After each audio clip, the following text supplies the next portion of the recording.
Now, it has been said I may have a few too many unfinished projects, but today we're going to start a brand new one. It's because we've got a rather special guest, and the special guest is called Spanners. Hello, sir. How are you doing? Sweet as a nut. Now, it's not every day I get to talk to a talking squirrel, so can you explain a little bit about yourself, perhaps? I'm the branch manager for Roadrunner Motor Trade Insurance, of course. Okay, that makes sense. And what can I do for you today? I need a run around, Ed. I need to get out there, help motor traders across the country get better cover. Okay, so you need some kind of vehicle, and I guess because it's kind of traders policy, a van would be quite a good idea, would it? Great idea. What about this van? It's just not very me, is it really? Well, what's wrong with it? Is it a bit too modern, is it perhaps? I mean, what's the main problem? It needs to stand out, mate, like me. I'll be giving away goodies too, so anything to make it that easier. That's a fair point. Okay, yeah, so you're not going to be picking up parcels, are you actually going to be possibly giving stuff away, spreading the word? Yes, mate, sweet. So what you need is definitely a high top. Well, what about perhaps maybe an ice cream van? That'd be brilliant. That could be work. What about this? Yeah, that's more like it. Well, Bit smoky though, blimey. it is a little bit smoky. The problem with ice cream vans is they do often get run for a long time. Once they've done bazillions of miles, things on the engine can get a bit, and this does need a bit of work to be fair. But, I mean, hopefully the idea of a serving hatch works for you. And obviously, you know, they're designed to drive around a lot, so that's quite good. This is a Bedford CF1 from the 1970s. So I don't know how that feels. Couldn't get us a transit, could ya? I love a transit. A transit van. All right, well, a bit like this van. Now that is spot on. Yeah? I really like it. Well, it's not quite 90s. It's a Ford Transit, just like you asked, and obviously it's very definitely backbone of Britain, which is fantastic. And it's got all the kind of features you'd expect from an ice cream van. Hopefully the window is big enough. Hopefully you can stand inside there and actually kind of serve the guests. Love it, mate. Sweet as a nut. Check out those ice cream cones. Yeah, nice.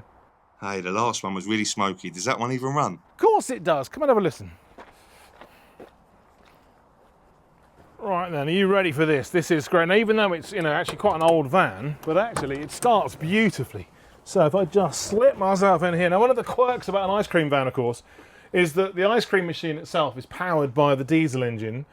And so therefore, if you need to go off, you might need to go for a pee or something while you're serving ice cream. Well, not while you're serving ice cream, but you know what I mean. So basically you want to get out, and what you need to do is keep the ice cream running. And it's got this weird thing where you can actually take the key out and then obviously walk away while the van's still running. So there's a little button down here I have to open, and then and then the wipers go on very slowly. So you might have to have a look at that. But then hopefully now, if I make sure it's not in gear, turn the key.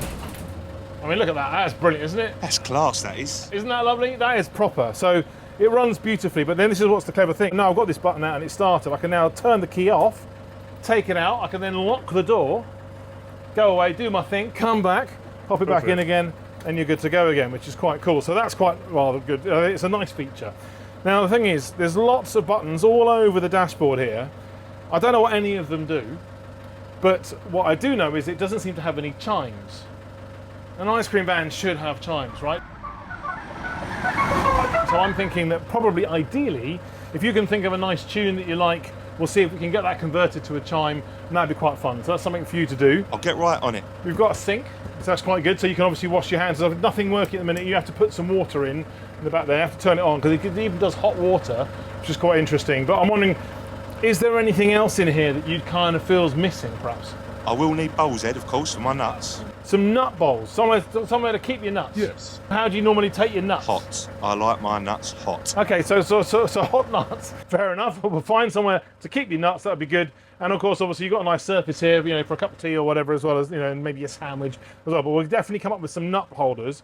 So that's quite cool. Nice. So we can do a few. We can zhuzh up the interior a little bit, maybe make it a little bit more respectable in here. But I think it's mostly kind of white, cleanable, which is quite nice. Well, now, obviously, one of the things I've thought about, because it's actually quite difficult for me to get in, I think we should try and see whether you can fit in, because I'm a bit worried about your tail.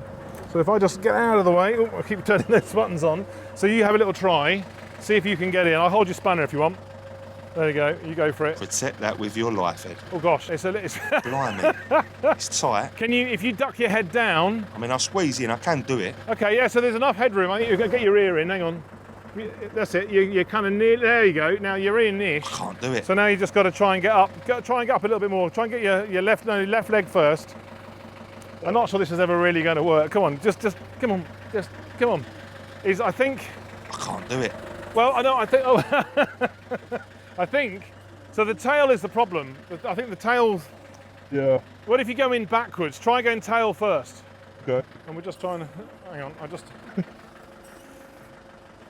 Try again, so yeah, go tail first. Careful with the tail there, If you Ed. go in that way, that's it, now back up, and now sort of hitch yourself up. Now you've got to go to the left a little bit. So go around a bit. You know what?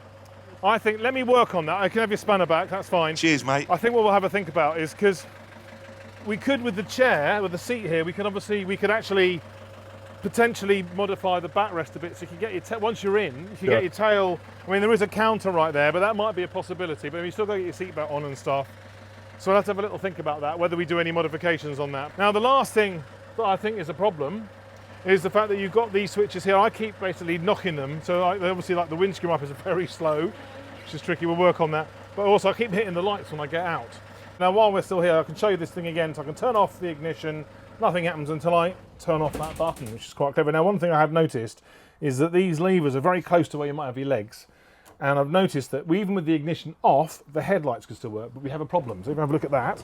What's the problem then, mate? So now you see with the side lights on, you can see we've actually got a side light on this light here. Good. So the reflector's not looking very, very good. But on this side, we've got nothing going on. But actually, if you look carefully, you can see in the engine bay, there is actually the light bulb is sort of stuck there. So obviously going to have to fix that. But also, I'm not sure this is a standard feature on a Ford Transit van, but basically you've got a light bulb, a spare light bulb. Oh, yeah. Inside the not so sealed unit. Clearly that shouldn't be there. It's going to be rattling around. So I will deal with that as well. But actually, if I just whiz that on there, like so, you can see we do have, thankfully, headlights on both sides. We've just got the spare bulb I need to sort out. So that's kind of nice. But talk about illuminated things. Now, our little ice cream cones, I think it's a lovely feature. They should light up. I haven't found the switch for that. But I don't know, I mean, do you like that as a feature? It's a great idea, but let's make them more motor trader, you know? Okay. What are you thinking? What about some of these bad boys? I like that. That's cool. Okay, so literally we're just going to pop one of those up there on either side. Something big and chunky. That kind of is actually quite a good size, isn't it? Cracking stuff, that. Okay. I'll have a look into that. That'd be quite fun. So, okay, so we're going to change the ice cream cones to spanners. We're going to fix the headlights. I like that. That's good. So then, if we look at the lights on the rear, it's actually quite good news. See, look at that. You've actually got working side lights, which is great. Now, I don't know if the indicators of the brake lights work yet, but we'll work that out a bit later on. The condition of the van's okay. You've got a little thing so you can plug in your little sort of, there's a what we call a eutectic fridge in the back here. So you could potentially give away drinks and stuff. So you could have cold drinks maybe in there, but that would be quite nice. But actually, this is the thing, the Mind That Child. Obviously, we're going to have the Roadrunner logo somewhere on the vehicle, obviously up here, perhaps on the sides. But the main reason I brought you here is I want to just talk about this Mind That Child statement. Yeah, it's on every ice cream van ever, but I'm thinking, because it's you, because it's spanners, maybe we should have Mind My Nuts. Yeah? Spot on, mate. Like it, wicked. Okay, so now we should talk about what's going to go on from the window. So come around this way.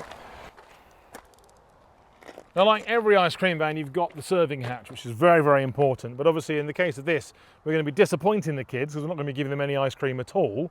But what are you going to be giving? What's going to be kind of happening here? Well, Ed, I'll be giving away the goods, you know, the fun stuff. Right. Like T-shirts, mugs, key rings. Ooh, yeah. And nuts, of course. Okay, yeah. Hot nuts. Okay, that's nice. Okay. I want people to earn it somehow. Makes it more fun, you know? Okay, so sort of like a challenge or something. Yep. Okay, anything in mind? I reckon something to do with spanners. That's my name. Okay, yeah, like you're thinking. Okay, leave that with me. I'll have a little think about that. But while you're standing here, I'll just go and play the part over here. Now, it's not easy to get into, but look at that. What a fantastic little hatch this is too. Now, obviously, I'm not exactly the right size for an ice cream van, even though I do seem to work on an awful lot of them. But obviously, this is where you're going to be living. You're going to have plenty of room for bits and pieces. Obviously, actually, the first thing, I guess, is would you like an ice cream?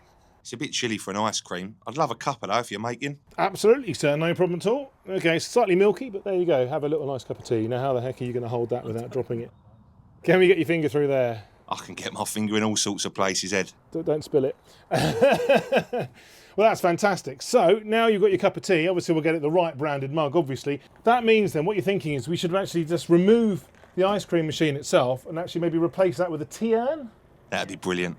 Okay, so I don't know how safe that. I'm sure it'll be very, very safe driving around, obviously with a nice load of boiling water and a big vat on the back here. I'm sure it'll be fine. But anyway, we'll do that, do a little conversion for you as well. You've also got the cold chiller in here, and as I mentioned before, you plug it in, you cool it down overnight. It's a eutectic fridge, which basically means it kind of cools down this kind of coolant stuff inside, or this kind of glycol, and then basically you can have nice cold drinks as well as the hot drinks. So we'll have our tea urn here, and so then we'll have a cold drinks, hot drinks. We're going to have nuts as well, possibly even hot nuts. You never know. So that's all good. So I think we're getting a nice number of jobs going on, but the thing is we haven't really kind of dealt with the elephant in the room, shall we say, which is, of course, what the outside of the van looks like. This artwork is actually quite clever. When you think about it, it was done by a sort of well, it was like a graffiti artist, if you like. So it's all done with kind of little rattle cans and spray cans, so it's very good. But what worries me is it's a bit of a copyright nightmare, and I think we are going to have to cover it all up. Okay. Have you got any ideas of what kind of paint job you'd like? Do we have to paint it? We don't. What are you thinking? I am a big fan of fur myself. Oh, well, your tail is absolutely resplendent, I have to say. Why, thank you. So what you're suggesting, and this isn't quite as crazy as it might sound at first, but you want to cover the whole ice cream van in fur? Yep. Okay. To be honest, it's not actually the first time I've done that. I've covered ice cream vans in grass and daisies, did that a long, long time ago. I've also covered a car in fur, but I've never covered something as big as an ice cream van in fur. I do accept that challenge. It'll be fun. And it'll be a nightmare to wash, but let's not worry about that. That won't be my problem. So in summary, we're going to have to sort out the seat area for you. We're going to have to try and sort out some kind of nut holder. Then we're going to have some chimes. You've got to think of a song for us for that. Got to sort out the headlights. We're going to change the ice cream cones for spanners, and then we're going to put in the Mind My Nut sign on the rear. I've got an idea of that already forming, which is quite exciting. And then of course we're going to have your challenge, whatever that's going to be, to try and make people work for their gifts or work for their merch. And of course our latest bombshell, we're going to cover the whole thing in fur. Cracking. But something I don't know, in fact a lot of things I don't know, is actually how does the vehicle drive? What's wrong with it? What do I need to fix? I haven't actually taken this for a test drive and see what is actually wrong with the driving of the vehicle, because it would be nice if you're going to be driving it around the countryside. It's going to have an MOT, and it's going to have to be up to scratch, is it not? Yep. So in that case, while you drink your tea, I'll take it for a bit of a test drive. Great stuff, mate. Go nuts.